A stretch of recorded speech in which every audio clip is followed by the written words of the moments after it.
Jadi kita kan harus mencari common denominator ya kan.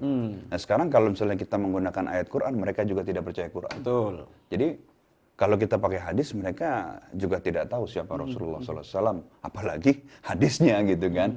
Kita mengatakan ini qala Rasulullah dari hadis riwayat Bukhari. Siapa Rasulullah gitu? Siapa Rasulullah gitu kan. Sedangkan image Rasulullah itu di sebagian kelompok itu didistorsi, ya kan. Jadi Rasulullah sebagai nabi ini yang tidak benar, gitu kan. Iya, iya.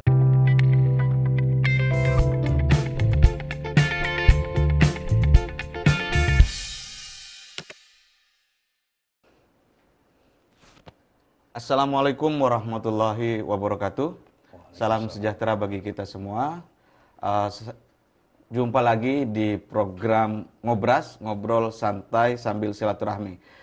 Teman-teman Ngobras, sudah tidak terasa, rasanya kita sudah punya program ini 1 tahun, dan ini sudah kita memasuki tahun yang kedua, tahun 2022. Kami dari seluruh tim Ngobras mengucapkan selamat tahun baru. Semoga di tahun baru yang penuh berkah ini kita dapat memberikan hal yang bermanfaat bagi kita semua, terutama bagi bangsa dan negara. Tahun 2022 ini sangat spesial karena ada beberapa kementerian yang mencoba menjadikan tahun ini sebagai tahun toleransi. Nah, terkait dengan tahun toleransi ini, saya kedatangan tamu yang sangat istimewa, dan kita coba akan ngobrol banyak dengan beliau. Beliau masih sangat muda dengan pengalaman yang sangat luar biasa. Nanti kita bacain, dan saya kira saya tidak punya waktu untuk membaca keseluruhan CV dan aktivitas beliau ini. Selamat datang Mas Hamdan Hamidan di rumah kita Ngobras. Ngobrol santai sambil silaturahmi. Terima kasih Mas Malik, suatu kehormatan buat saya bisa hadir. Gimana kabar? Alhamdulillah sehat walafiat. Mas Hamdan Hamidan, ini kayak nama Sunda gitu, jadi Cici apa gitu. Tapi asli mana sebenarnya Mas Hamdan? Saya alhamdulillah asli Jakarta. Oh, asli Jakarta. Tapi kalau dari fisik masih keturunan Arab? Betul, betul. Dari casing ya. Dari casing. Jadi isi Arab juga berarti kan? Indonesia lah. Oh, Indonesia. NKRI. Itu bapak atau ibu Arab? Keduanya. Oh, keduanya. Alhamdulillah. Bisa kita panggil Habib Hamdan ini? Oh, jangan. Hamdan saja. Hamdan saja. Itu Habib itu kayaknya ada predikat yang luar biasa dan tanggung jawab yang luar biasa ya? Betul, betul. Tapi masih, kalau boleh jujur, masih ada silsilah keturunan Nabi juga? Oh, tidak. Oh, tidak ya? Memang keturunan Arab gitu. Ya. Yaman, Hadramaut ya. Oh, Yaman ya. Oke. Mas Hamdan besar di Jakarta berarti? Di Jakarta, alhamdulillah. Kemudian kuliah, kalau tidak salah ini S1 dan S2 di Middlebury Institute of International Studies. Jurusan? Saya kebetulan jurusannya HI, dan salah satu bidang yang saya coba kaji adalah kontraterorisme. Kontraterorisme. Ya. Di dua-duanya ini predikatnya adalah summa claude. Jadi kalau cuma cum laude itu biasa, tapi kalau summa cum laude itu di atasnya cum laude berarti ya? Itu kira-kira, wah luar biasa ini. Tidur di perpus. Tidur di perpus ya kerjaannya. Oke. Dan selama di Amerika, beliau ini juga aktif di dunia dakwah, di komunitas diaspora itu. Saya kebetulan dulu ketika kuliah sebentar di Philadelphia itu juga jadi takmir. Nah, memang sangat luar biasa animo masyarakat sana untuk mengetahui Islam. Coba ceritakan sedikit tentang dakwah di Amerika itu, tantangannya seperti apa? Betul. Jadi kita tahu bahwa Islam itu adalah the fastest religion ya di Amerika Serikat ya. Jadi animo masyarakat Amerika Serikat terhadap Islam ini sebenarnya tinggi. Jadi bukan karena misalnya tokoh seperti Muhammad Ali ya yang masuk Islam, tapi juga setelah itu juga progresnya juga semakin meningkat. Nah, saya melihat bahwa di Amerika Serikat ini ada kekosongan batin lah istilah yang dialami oleh warganya. Krisis spiritual. Krisis spiritual, ya kan. Dimana individualistik, materialistik, ya kan. Kerja saja itu tidak akan menutupi kekurangan spiritual yang ada di dalam batin seseorang. Dan kadang-kadang juga yang saya perhatikan mengapa banyak orang yang saya temui itu masuk Islam, salah satu alasannya adalah Islam itu menawarkan keteraturan hidup. Kalau dulu mungkin zaman jahiliyahnya gitu kan ya, keluar malam, pulang pagi, tidak ada keteraturan hidup. Tapi begitu mereka mengenal Islam, mereka mendapati bahwa Islam itu help them becoming a better person, membuat mereka menjadi individu yang lebih baik, lebih teratur, disiplin dan sebagainya betul, itu. Betul. Jadi Islam ini hadir sebagai solusi. Islam hadir sebagai solusi di tengah kehidupan pribadi dan sebagainya itu. Betul. Nah, dakwah yang dilakukan itu bukan hanya internal orang Indonesia, tapi juga masyarakat Amerika. Betul. Di luar Indonesia juga itu. Betul. Jadi kalau bukan hanya WNI maksud saya. Betul. Jadi kalau kita berdakwah kepada misalnya sesama umat Islam kan kita bisa pakai Al-Quran, pakai hadis, pakai qiyas, pakai ijma. Tapi bagaimana kita berdakwah kepada non-Muslim yang tidak percaya Quran? Ya kan, itu tantangannya kan. Oleh sebab itu yang pertama adalah dakwah dengan akhlak. Dengan akhlak yang baik kita bisa berkawan dengan mereka, ya kan, bisa mengetahui sebetulnya masalah mereka apa sih, ya kan. Kemudian apabila kita berbicara kepada mereka tentang masalah agama, kadang pula kalau mereka melihat akhlak kita baik, mereka pun tertarik. Kenapa sih Anda ini mannersnya begitu bagus gitu kan? Barulah mungkin di situ ada pintu masuk baru. Oh, karena kami mencoba meniru akhlaknya Rasulullah SAW. Saya tertarik. Jadi pertama kali dakwah itu memang harus dengan akhlak. Betul. Jadi untuk menarik simpati. Jadi dakwah tidak hanya mengandalkan dalil, argumentasi, apalagi mengajak secara kekerasan dan sebagainya. Itu bukan cara-cara Islami ya. Betul. Jadi kita kan harus mencari common denominator ya kan. Nah sekarang kalau misalnya kita menggunakan ayat Quran, mereka juga tidak percaya Quran. Betul. Jadi kalau kita pakai hadis, mereka juga tidak tahu siapa Rasulullah SAW, apalagi hadisnya gitu kan. Kita mengatakan ini qala Rasulullah dari hadis riwayat Bukhari. Siapa Rasulullah gitu juga? Siapa Rasulullah gitu kan. Sedangkan image Rasulullah itu di sebagian kelompok itu didistorsi, ya kan. Jadi Rasulullah sebagai nabi ini yang tidak benar gitu kan. Jadi ketika kita berdakwah misalnya kepada non-Muslim yang tidak percaya Quran, tidak percaya hadis, pertama kali adalah kita harus menunjukkan bahwa kita sebagai pribadi Muslim dengan akhlak yang baik. Ya, tantangan kedua di Barat itu karena ada Islamofobia. Betul. Yang didorong satu, karena ketidaktahuan, kemudian citra buruk yang dibangun justru oleh umat Islam sendiri. Betul. Ya, misalnya terorisme, radikalisme itu kan juga mencitrakan buruk terhadap Islam, padahal mereka sebenarnya ingin pura-pura membela Islam. Itu tantangan nggak Islamofobia di sana? Tentu, karena ya seperti halnya di Indonesia, nila setitik rusak susu sebelanga kan. Ketika ada segelintir umat Islam yang mempelintir ajaran agama Islam, entah itu dalam bentuk radikalisme, ekstremisme maupun bentuk terburuknya ya terorisme itu, tentu umat Islam yang moderat misalnya pun akan tertimpa imbasnya gitu ya kan. Digeneralisir gitu. Jadi yang kami lakukan minimal dari pengalaman saya kami pun misalnya outreach dengan interfaith dialogue, ya kan, menjelaskan apa sih itu Islam di forum-forum keagamaan.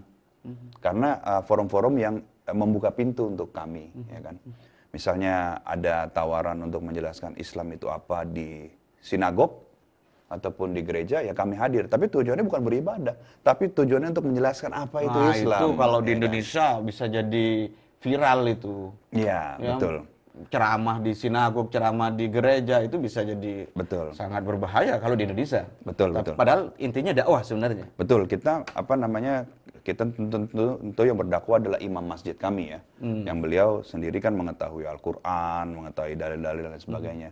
Jadi kan fikih itu ada macam-macam. Ada fikih ketika seorang fikih mayoritas itu fikih yang ada di Madinah kan, pada saat Rasulullah di Madinah itu Islam itu begitu kuat. Jadi ada fikih mayoritas. Lalu ada fikih di Mekah di mana Rasulullah dan para sahabatnya dan umat Islam di awal itu adalah minoritas, ya kan. Bagaimana harus bersosialisasi kan.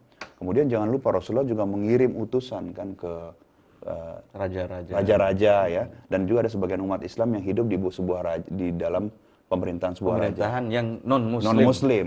Tapi non-muslimnya ini yang memberikan kesempatan buat umat Islam untuk beribadah dan lain sebagainya. Itu juga ada fikihnya tersendiri. Jadi fikih Islam di luar negeri tentu beda dengan fikih Islam yang ada di dalam negeri kan. Tentu semuanya itu adalah kita bagaimana mendakwakan Islam itu yang ramah, ya kan? Ya kan?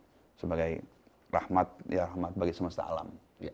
Selama dakwah di Amerika, kira-kira pernah nggak punya pengalaman mengislamkan? Alhamdulillah pernah. Kadang-kadang unik. Jadi hidayah itu memang domainnya Allah ya. Ya, hak prerogatif Allah gitu. Jadi kadang kita berbicara dengan seseorang ya, orang ini sangat welcome.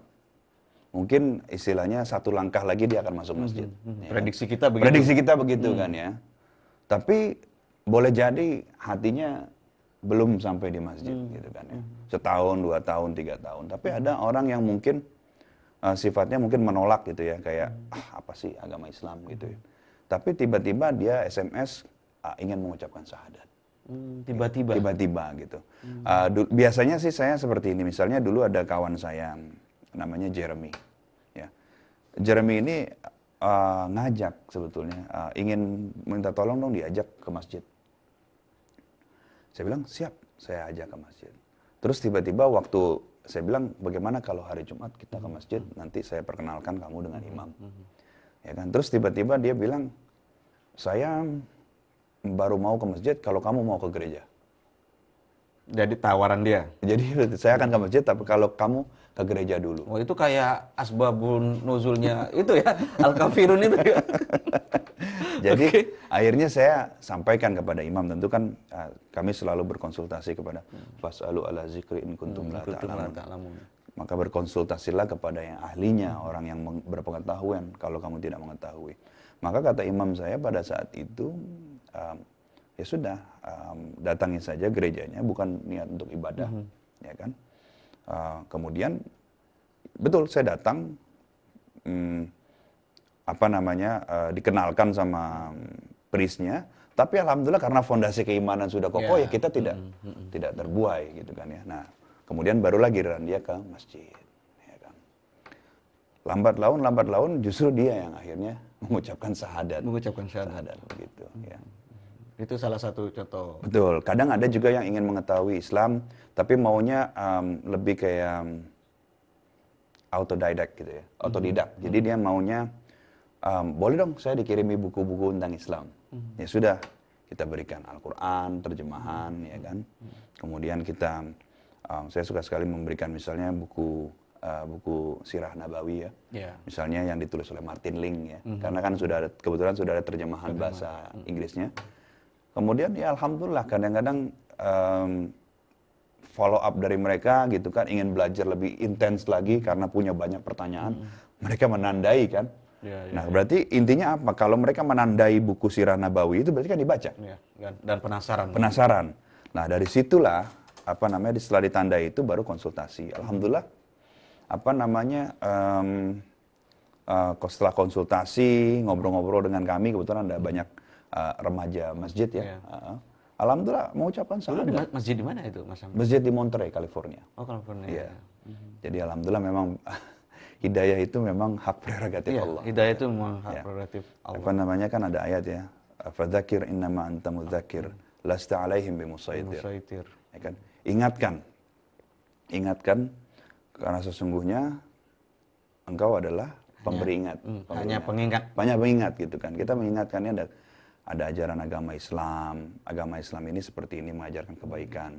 Tapi kan dikatakan lasta alaihim bimusaitir. Kamu tidak bisa memaksa mereka. Ya kan? Itulah sebenarnya prinsip yang harus dipegang oleh para dai itu. Dan memang saya sangat sepakat kalau dakwah itu pilar utamanya itu memang akhlak. Karena dengan akhlak itu orang lain yang tidak kenal bisa bersimpati. Kalau dalil duluan, mana tahu kan orang lain itu, kita juga tidak kenal itu Al-Quran seperti apa, Rasulullah seperti apa dan sebagainya. Nah, kondisi di Amerika tentu saja berbeda. Tantangannya dengan di Indonesia. Betul. Dalam melakukan dakwah. Tapi sebelum ke sana, Kalau melihat Mas Hamdan kan jurusannya hubungan internasional, counter terrorism, pernah juga fellowship di PBB gitu ya, tentang isu-isu yang tentang counter terrorism dan sebagainya. Nah, tiba di Indonesia menulis buku yang menurut saya nggak nyambung sebenarnya ini dengan ininya, studinya. Berguru pada Saru, itu intinya apa itu? Itu karena intinya sering galau makanya. Ini bener yang kata Saru beneran ya? Ya, jadi apa inti dari buku itu? Jadi di tempat saya waktu di Amerika itu ada sebuah pohon ya. Pohon itu kalau diterjemahkan ke dalam bahasa Indonesia itu pohon saru. Tapi namanya pohon cypress. Pohon cypress. Jadi ada pohon ini ikonik, Mas Malik. Jadi pohon ini berdiri di tepi jurang. Berdiri di tepi jurang yang terjal. Dan sudah ratusan tahun, tapi pohon ini menolak untuk tidak tumbuh. Terus tumbuh ini. Padahal kalau tumbuh, pohon ini akan jatuh. Oke. Ya kan? Karena terlalu besar, ya kan? Tapi kalau kemudian apabila dia berhenti tumbuh, dia pun akan mati kan? Ya kan? Saya melihat pohon ini, kemudian saya berpikir, apalah artinya hidup kalau tidak tumbuh? Itu jadi saya mengambil pelajaran ibroh lah istilahnya dari pohon itu, berguru pada saru, dan saru itu rupanya dalam bahasa Indonesia itu ada banyak maknanya ya. Termasuk maknanya itu adalah suatu yang samar ya. Yeah. Nah di situ saya mengumpulkan beberapa kisah dari beberapa agama. Ada agama Islam, Nasrani, Yahudi, kemudian ada Hindu, Buddha, Confucianism, right? Konghucu ya. Yeah. Kemudian ada legenda Indian. Yeah. Lalu dari cerita-cerita itu saya coba cari benang merahnya. Karena saya terinspirasi sebuah hadis riwayat Imam Tirmidzi, hikmah itu adalah harta umat Islam yang hilang. Maka ambillah di mana kamu menemuinya. Dimanapun kamu menemuinya. Ini hadis ini menurut Imam Suyuti derajatnya hasan. Jadi, wah saya belajar, misalnya belajar suatu kisah ya dari legenda Navajo, soal legenda Indian ya. Saya lihat, oh ini kok bagus ya kisahnya dan tidak bertentangan dengan agama Islam, ya kan? Saya lihat, oh ini ada baiknya gitu. Nah ini saya terinspirasi juga dari hadis riwayat Imam Tirmidzi gitu kan. Dan juga dalam Islam itu kan ada sebuah hadis lagi yang mungkin lebih kuat lagi derajatnya kan. Apa namanya, sampaikan dariku walau hanya satu ayat. Terus tidak stop di situ, ada lanjutannya. Dan tidak mengapa kalian mengambil kisah daripada Bani Israel. Ya kan? Tetapi kata Rasulullah, barang siapa yang berbohong atas namaku, ya kan, hendaklah dia mempersiapkan tempat duduknya di neraka. Jadi tidak mengapa mengambil kisah dari Bani Israel yang memang tidak bertentangan dengan akidah keislaman kita.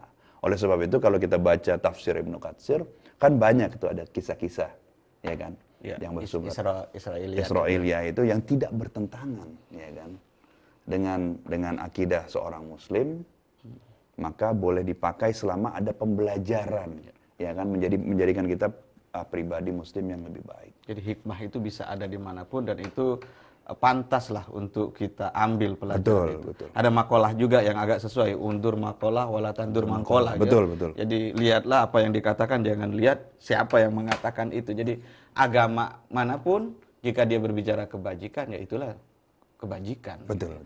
Oke. Nah, dan buku yang kedua, Nabi Muhammad juga bilang mengenai hilful fudul, yang itu kesepakatan sebelum zamannya Nabi Muhammad SAW kan, ya kan, bahwa kalau saja aku ada di sana, aku akan menyetujuinya. Jadi kan maksudnya Rasulullah juga tidak menolak suatu kesepakatan yang baik gitu, ya kan, ataupun norm ya, atau urf yang baik, ya kan. Arab, ya. Itu tidak serta-merta itu kalau memang baik boleh saja dipakai. Gitu, ya, kan. Artinya Islam itu tidak memusuhi budaya setempat selama itu sejalan ya. Betul. Tidak sekarang ini apa-apa kemudian disesat-sesatkan Betul. dan sebagainya. Sekarang saya pakai batik, ada dalil pakai batik. Ada dalil kah pakai batik? Nabi Muhammad SAW, hadis riwayat Abu Daud, Nabi Muhammad SAW pernah menggunakan gaun dari Bizantium. Ya kan? Berarti dalam hal berpakaian ini kan tidak masalah asalkan menutup aurat, ya kan?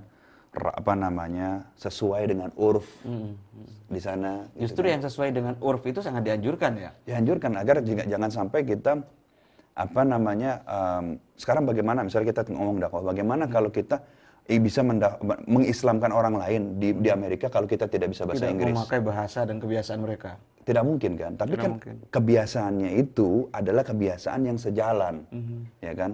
Misalnya saya kasih contoh ini praktikal. Saya pernah diajak ngobrol tentang Islam sama seorang. Ini dia sedang mempelajari agama Islam. Bukan belajar, dia sebetulnya agnostik. Dan saya suka menjumpai ini banyak sekali yang agnostik, bahkan sampai ke ateis ya. Kalau agnostik itu artinya dia si ragu, ya kan? Tapi kalau ateis itu dia yakin bahwa tidak ada Tuhan. Jadi ketika kita ketemuan di coffee shop, tentu saya pesan kopi kan. Dia pesan bir. Ya, lantas apakah saya harus kabur gitu kan? Ya kan? Ya sudah. Atau mengharam-haramkan. Iya, urufnya seperti itu kan. Urufnya dia seperti itu. Jadi harus kita ikutin. Kita nggak perlu ikuti minum bir kan? Nggak, maksudnya kita tetap di sana. Tetap di sana. Misalnya kan kita pesan nih, mau pesan apa gitu kan?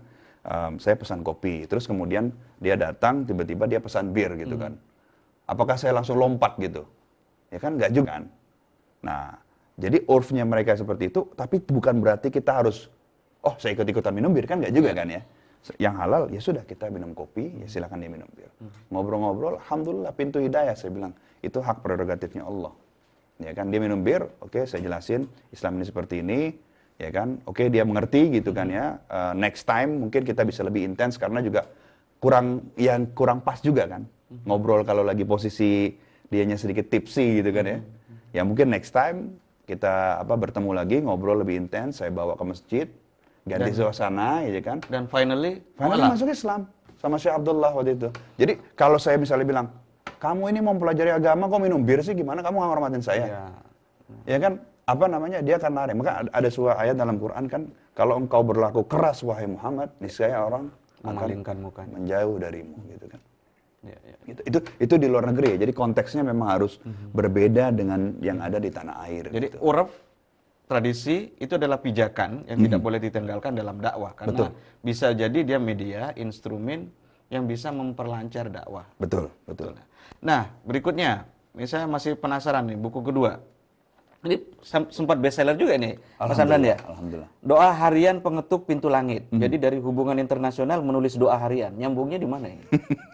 Di kegalauannya. Kan? Setiap orang berhak galau gitu. Jadi isi bukunya memang tentang doa ini ya? Betul. Jadi saya tertarik sekali dengan, saya memang dari dulu suka mengoleksi doa ya. Jadi akhirnya saya koleksi doa-doa harian saja, kemudian saya iseng-iseng berhadiah dibukukan, kemudian kami kirim ke... Referensi dari mana aja tuh? Tentunya saya mengambil dari Al-Quran, kemudian dari doanya para nabi, jadi bukan hanya Nabi Muhammad, tapi doa para nabi ya kan, karena tentunya misalnya kayak ada doanya Nabi Daud ya kan, yang dalam kebetulan ada hadis riwayat Abu Daud yang menceritakan doanya Nabi Daud gitu kan. Kemudian kita masuk kemudian doanya para ulama ya kan, karena ulama apa? Ulama itu adalah warasatul anbiya, pewaris para nabi. Ulama salaf gitu ya. Betul, dan juga ulama-ulama Nusantara. Ulama Contohnya misalnya dulu saya pernah nih kejadian begini. Dulu pernah saya diminta untuk baca doa di sebuah hajatan lah, kalau ketemuan orang Indonesia. Rupanya di hajatan itu ada dua orang PhD. Yang satu PhD-nya itu di bidang hadis. PhD di bidang hadis? Di bidang hadis. Yang kedua itu PhD-nya di bidang Al-Ghazali.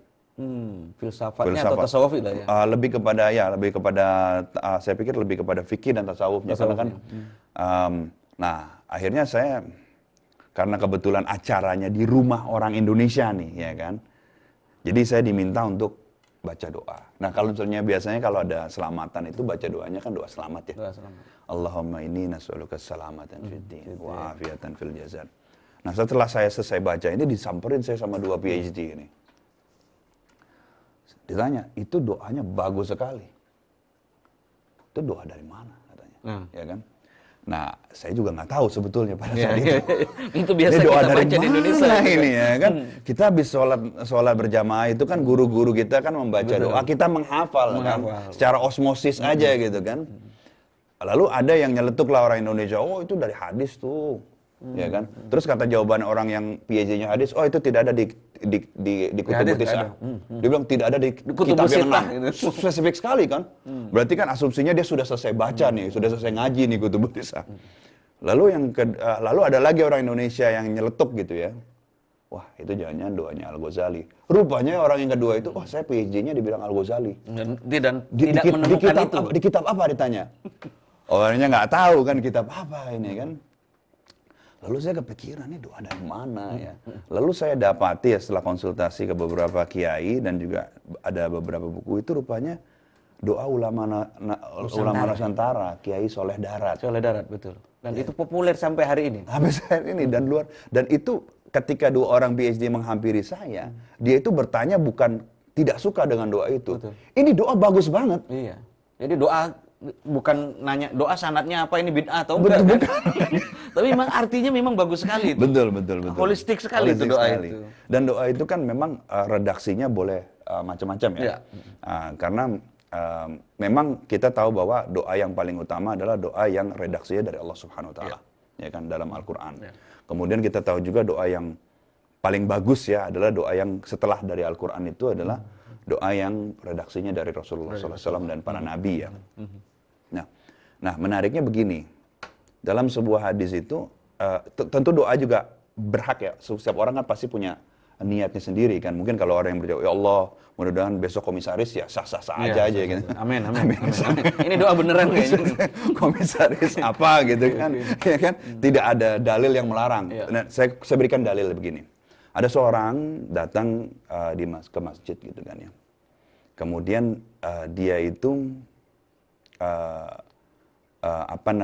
berdoa, ya kan. Kemudian dia lupa bersalawat kepada Rasulullah SAW.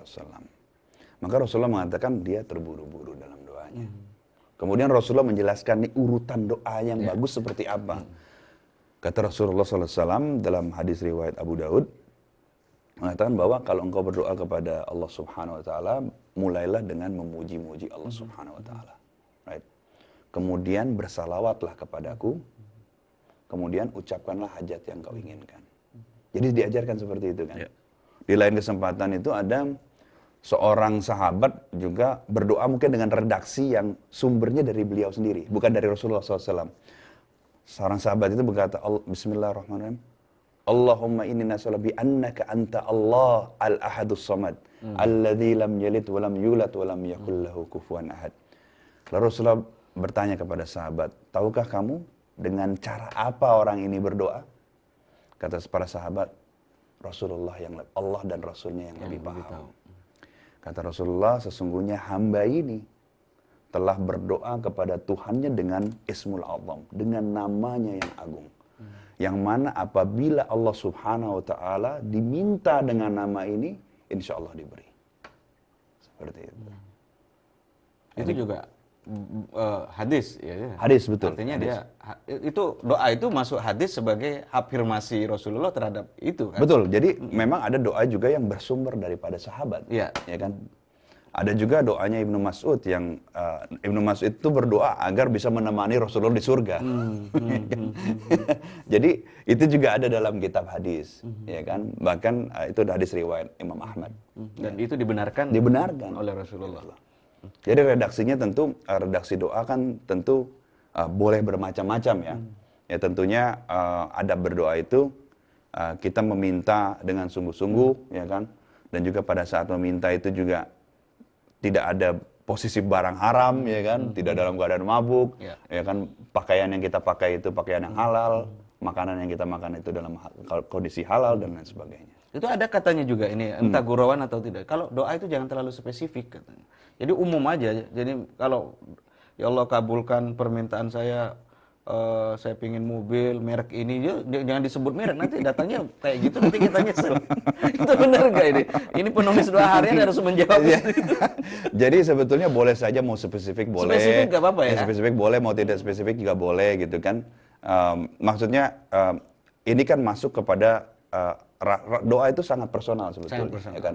Pengalaman spiritual gitu, komunikasi antara seorang hamba dengan Tuhannya, ya kan? Apa namanya? Kalau ada hadis Rasulullah SAW, kalau engkau meminta jangan ragu-ragu, maksudnya jangan tanggung-tanggung. Jangan ragu-ragu, jangan tanggung-tanggung kata Rasulullah. Kamu kalau minta surga Firdaus, the best of the best, ya kan? Ya kan? Hadisnya Rasulullah seperti itu. Kalau minta surga, ask for the best. Nah itu mungkin ya kan? Jadi landasan orang. Kalau itu jangan spesifik, kecil sekali mungkin kan.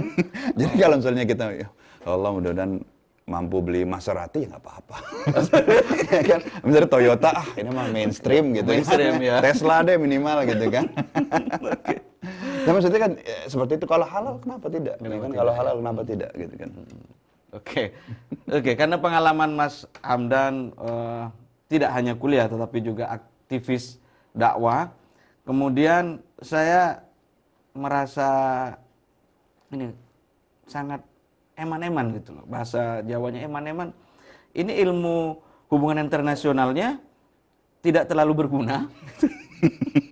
Kemudian ke Indonesia mendirikan yang namanya Kesan. Dan itu juga bagian dari dakwah via multimedia. Betul, gitu betul, ya. Nah, betul. Ada dalilnya nggak tuh? Ada dalilnya. Ya kan, dakwah di sosial media. Ada nggak dalilnya? Ini kan urf kan? Ya kan dengan perubahan zaman. Jadi kita harus mengikuti medium dakwahnya pun berbeda gitu. Kalau dulu zaman para nabi itu kan dikisahkan mereka itu mendatangi pasar kan, atau kerumunan orang kan. Kemudian ya Yohanes, wahai sekelompok manusia. Ya offline gitu langsung. Iya kan. Nah sekarang kan, sekarang adakah suatu makhluk yang lebih dekat daripada seseorang, makhluk mati ya, daripada handphonenya? Kita bangun tidur belum tentu megang Quran, megang handphone, ngecek ada yang WA atau tidak gitu kan.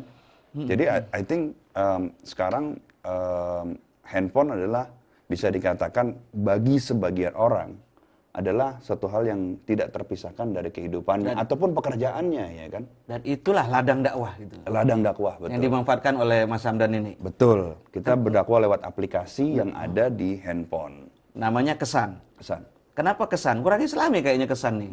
Kalau yang lain itu ya Muslim Pro, kan udah Muslim.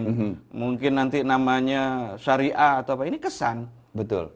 Nggak menarik juga kan? Namanya kurang Islami. Tapi namanya berkesan. Oh, berkesan. Nah, kalau singkatannya apa Kesan ini? Kesan Kedaulatan Santri. Kalau mereka ada Muslim Pro, kami ada Santri Pro. Santri Pro. Jadi Kesan ini Santri Pro. Santri Pro ya. Oke. Nah, saya tadi udah download dan sangat bagus menurut saya. Dan karena saya mengingatkan kepada Muslim Pro ini. Setahun yang lalu Muslim Pro udah saya hapus karena isu miring dia menjual data dan sebagainya. Itu benar itu ya. Kita gibah dikit lah Muslim Pro, nggak apa-apa kan? Ini Muslim Pro ini milik orang Muslim juga ini? Setahu saya pemiliknya itu di Singapura. Di Singapura. Di Singapura ini Muslim Pro? Iya, Muslim Pro itu kantornya di Singapura. Nah, jadi yang saya bisa sampaikan Kesan adalah aplikasi karya anak negeri. Karya anak negeri. Ya. Dan berbau syar'i. Tapi namanya nggak syar'i. Yang mengangkat kearifan Islam yang ada di Indonesia. Ya, kearifan lokal. Kenapa harus Kesan, Kedaulatan Santri? Memilih santri itu apa penamaannya itu? Karena saya pikir santri itu kan artinya kan kayak Islamic student ya. Tapi ada filsafat juga kan, santri itu ada yang mondok di pesantren, tapi juga kita memposisikan diri itu sebagai selamanya student. Ya kan, kalau kan ada pepatah kan ya, apa namanya, menuntut ilmu itu minal mahdi ilal lahdi kan, dari sejak lahir ya kan sampai meninggal gitu. Jadi kami suka sekali dengan ide bahwa we are forever student, we are a lifelong learner. Tidak ada mantan santri atau mantan siswa gitu ya. Jadi selamanya kita ini siswa terus. Betul. Jadi minta bayaran terus sama orang tua nanti. Pembelajar, mungkin kalau dalam bahasa kerennya apa, lifelong learner kan. Ya kan? Jadi itulah kenapa Kedaulatan Santri. Jadi memakainya kata santri. Nah, Mas Hamdan, opini Mas Hamdan tentang milenial Muslim di Indonesia dan kenapa Kesan ini hadir, itu seperti apa sih sebenarnya? Iya, jadi seperti yang saya sampaikan, jadi umat Islam maupun Muslim dan non-Muslim di Indonesia itu sebetulnya termasuk yang paling khusyuk menggunakan media sosial. Bahkan menurut sebuah riset itu kita nomor 8 di dunia. Nomor satunya itu paling khusyuk itu Filipina. paling khusyuk, paling khusyuk, paling lama. paling lama sekitar mungkin hampir 8 jam per hari itu bermedia sosial. Nah, di sini kita melihat juga di Indonesia itu sekitar 4 jaman. Nah, saya melihat bahwa ada potensi untuk berdakwah lewat aplikasi Islami. Ya. Jadi tentu saya yakin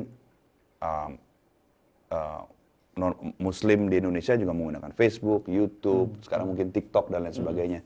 Tapi mudah-mudahan ada porsi untuk aplikasi Muslim yang bisa membantu bukan hanya dalam hal ibadah mereka, tapi dalam hal edukasi keislaman, yang ramah, yang moderat, yang mengakui 4 mazhab, ya kan? Jadi ini 4 mazhab dalam kesad ini ya? Kurang lebih kalau soalnya dalam perkara fikih, kita mencoba menguraikannya dengan perspektif 4 mazhab. Walaupun kita tentunya adalah bermazhab Syafi'i. Tapi saya rasa salah satu antidot dari narrow-mindedness ya. Salah satu obat dari ignorance ya. Ibaratnya kacamata kuda ya kan ya. Adalah dengan menampilkan ragam perspektif ilmu. Oleh sebab itu, di kesan ini ketika ada suatu pertanyaan fikih, kita akan mengupasnya melalui pendekatan 4 mazhab. Dan kita menjelaskan posisi Imam Abu Hanifah seperti apa, Imam Malik, Imam Syafi'i yang kita hormati, kita anut, kemudian Imam Ahmad bin Hanbal. Supaya orang itu bisa paham, oh ini perbedaan dalam Islam itu ada memang. Seperti kata Imam Malik kan. Saya. Halo Imam. Jadi Imam Malik mengatakan perbedaan di antara ulama adalah rahmah. Itu seringkali ini ya, banyak orang mengatakan itu hadis nggak sih? Itu sepengetahuan saya yang saya sampaikan tadi, yang saya sampaikan tadi, perbedaan di antara ulama. Oh, ulama. Di antara ulama adalah rahmah. Itu ucapannya Imam Malik. Itu saya tahu itu ucapan. Kalau yang Imam populer Malik. ikhtilafu ummati rahmatun. Jadi kalau itu saya tidak bisa memverifikasi hadis tersebut. Mungkin bisa ditanyakan kepada yang ahli hadis, tapi yang saya tahu adalah perbedaan di antara ulama adalah rahmah. Maka kita bisa menjumpai ya bagaimana misalnya Imam Abu Hanifah berbeda pendapat dengan Imam Malik walaupun mereka hidup sezaman. Begitu juga Imam Syafi'i berguru kepada Imam Malik dan ada perbedaan pendapat. Namun perbedaan pendapat itu berlangsung dengan cara adab yang baik. Adab yang baik gitu. Guru sama murid sangat baik, saling toleransi dan sebagainya. Betul. Bahkan ada kisah, itu masyhur atau tidak, ketika Imam Syafi'i sholat subuh di tempat gurunya tidak pakai kunut dan sebagainya itu ya. Betul. Itu adalah suatu adab yang bagus, seperti urf lagi kan. Urf lagi kan. Saya beri contoh misalnya Syekh Abdurrahman As-Sudais misalnya ya kan ya. Beliau juga saya melihat mengakui urf nih. Ya kan, ketika beliau menjadi imam di Istiqlal, beliau baca Bismillah kan ketika Al-Fatihah kan. Ya kan, jadi memang inilah saya pikir ketika kita mengapproach suatu isu fikih ataupun isu dalam keagamaan Islam itu dengan perspektif 4 mazhab ini, kita pun akan bertambah cerdas sebagai Muslim, itu akan bertambah ilmu kita gitu kan ya. Jadi menyikapi mengapa sih misalnya Imam Malik itu sampai kepada kesimpulan misalnya nih, ya kan berpuasa Syawal itu Imam Malik posisinya lebih condong kepada makruh. Mengapa demikian? Kita jelaskan. Mengapa Imam Syafi'i posisinya adalah sunnah? Ya kan? Itu saya rasa itu salah satu hal yang ditawarkan kesan yang tidak ditemukan di aplikasi-aplikasi lain. Ya. Dengan membaca sekian perspektif, terutama fikih dengan 4 mazhab ini, masyarakat bisa lebih mudah, cerdas, bijak dalam menerima perbedaan-perbedaan itu. Yang misalnya ya dalam kasus anjing itu kalau kita baca Imam 4 mazhab itu sebenarnya tidak kalau kita sudah paham itu nggak terlalu mempersoalkan orang yang sudah megang anjing itu dan sebagainya itu ya. Betul. Misalnya batal atau tidaknya wudhu ketika bersentuhan dengan yang bukan mahram gitu kan. Ya kan di setiap mazhab itu ada perbedaan pendapat, ya kita hormati. Ya kan kita hormati. Ini sebetulnya dalam misalnya teologi Nasrani ya, ada seorang teolog Nasrani bernama Thomas Aquinas ya kan. dia pernah mengatakan beware of one book man, homo unius libri. Hati-hatilah kamu terhadap orang yang punya satu kitab. Satu kitab. Ya maksudnya apa? Dia cuma pakai satu kitab aja dan itu yang dijadikan, oh ini nih, cuman ini aja, gitu kan ya. Ataupun dalam bahasa Inggris itu adalah if the only thing you have is hammer, everything start to look like a nail. Kalau yang kamu miliki itu hanya palu, segala sesuatu itu akan terlihat seperti paku yang isinya dipaku aja. Ya. Nah itulah saya pikir salah satu yang kita coba lakukan di Kesan itu adalah kita menampilkan perspektif 4 mazhab. Walaupun kita bermazhab Syafi'i, tapi ada sesuatu hal yang kita harus lakukan yaitu intellectual honesty, kejujuran intelektual. Kalau memang ada perbedaan pendapat, sampaikan perbedaan pendapat. Walaupun kita tidak sependapat, kita sampaikan. Misalnya dalam hal Natal, ya kan? Ini kan selalu menjadi isu tahunan, isu tahunan. Nggak selesai-selesai. Betul. Kita sampaikan misalnya lembaga fatwa Mesir memfatwakan A, kemudian bagaimana posisi MUI seperti apa. Kita sampaikan Arab Saudi seperti apa. Kita sampaikan semua dan kita akhirnya oke, kesimpulannya seperti ini. Ada perbedaan pendapat dan silakan saudara seiman, seislam ingin mengambil yang mana gitu kan. Sesuai dengan keyakinannya dan tradisi tentu saja ya. Betul. Uruf itu memang sangat luar biasa. Jadi tradisi, lokalitas memang sangat menentukan dalam kearifan kita. Nah, survei dari BNPT, pengguna internet itu tidak hanya untuk mengakses informasi tetapi juga persoalan keagamaan. Nah, kenapa ini penting diutarakan? Karena banyak anak milenial sekarang itu belajar agama secara instan. Ketemu salah guru, atau yang tadi itu hanya terpaku pada satu guru sehingga dia terdoktrin dan sebagainya. Dan banyak fakta, anak muda yang mengalami radikalisasi secara online. Jadi dia tidak ketemu langsung, hanya membaca buku-buku itu terdoktrin dan sehingga melakukan aksi secara mandiri, aksi teror khususnya, yang kita sebut dengan lone wolf. Nah, sejauh mana sebenarnya belajar di media sosial, di dunia maya, di internet, itu bisa mempengaruhi seseorang jika tidak kuat dalam memperluas perspektif, itu jatuh dalam tindakan yang ekstrim dan radikal seperti itu, menurut pengamatan Mas Hamdan. Jadi ada sebuah studi yang dilakukan di kota New York ya. Kota New York ini kita tahu bahwa kota yang pernah menjadi korban dari 2001 WTC ya. Jadi mereka melakukan studi kalau nggak salah di tahun 2007 itu mengatakan 2007 ya, sekitar lebih dari 60% radikalisme itu dilakukan itu lewat jalur internet. Jadi berapa persen? Lebih dari 60%. 60%. Ya, jadi internet itu jadi sebagai driver radikalisme gitu kan ya. Nah, di sini juga ada potensi, tentu internet ada potensi baiknya, kita bisa belajar hal yang bagus ya. Kita bisa membaca berita, kita juga bisa misalnya terpapar juga, ya kan. Oleh sebab itu, pertama kita harus menentukan dulu konsumsi apa yang kita baca setiap hari kan. Sebenarnya what we think is also based on what we listen to and what we read kan. Apa yang kita pikirkan itu juga bersumber dari apa yang kita baca, apa yang kita dengarkan. Jadi kita juga harus selektif ya kan. Kata kuncinya selektif dalam memilih konten gitu kan. Apakah konten ini sifatnya bersumber dari suatu institusi yang kredibel. Misalnya kita baca Al-Quran, cetakan terjemahan Kemenak gitu kan. Kita tahu ini kredibilitas karena ini adalah lembaga kredibel karena Lajnah LPMQ itu diisi oleh para ahli yang 30 tahun, 40 tahun bahkan seumur hidupnya mempelajari ilmu Al-Quran gitu kan. Kemudian juga misalnya website-website keagamaan, kita juga verifikasi juga. Apakah website ini kredibel, siapa di balik